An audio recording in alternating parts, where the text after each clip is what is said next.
ambacho wamefundishwa, waliweza kufanyia marekebisho katika makosa ambayo yamekuja. Tunajiandaa vizuri na mchezo ambao unakuja, tuna imani kwamba tutachukua alama 3. Tumechukua alama 1, tutachukua alama 3 katika mchezo unaofuata. Mmecheza michezo miwili away, mmecheza mechi dhidi ya Pamba, mmeweza kucheza pia na Tabora na TRA United kwa sasa.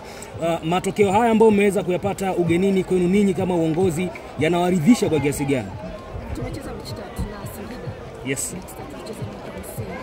Yanaturidhisha kwa sababu ndio kwanza ni mechi za awali, na kadri unavyozidi kuona, kadri mchezo unavyozidi kwenda, ndivyo unavyozidi kwenda wanajitahidi katika kuweza kurekebisha kile ambacho wameweza kukikosea katika mchezo uliopita. Hayapi pressure katika mchezo uliopita, lakini sasa hivi tumeweza kupata draw. Hawezi kutupa pressure kwa sababu tuna imani kwamba katika mchezo unaokuja pia tutaweza kufanya vizuri. Mnacheza away, lakini kwenye mechi away mnafanikiwa kutoa man of the match ambaye anacheza kwenye eneo la ulinzi. Kwa ninyi hili mnalichukuliaje pamoja na benchi la ufundi la klabu ya Mashujaa? Linazidi kutupa hamasa kuona kwamba vijana wetu wanazidi kupambana, hawana hofu katika michezo ambayo tunacheza away, kwa wanazidi kupambana na tunaona kabisa kwamba kile ambacho mwalimu amewafundisha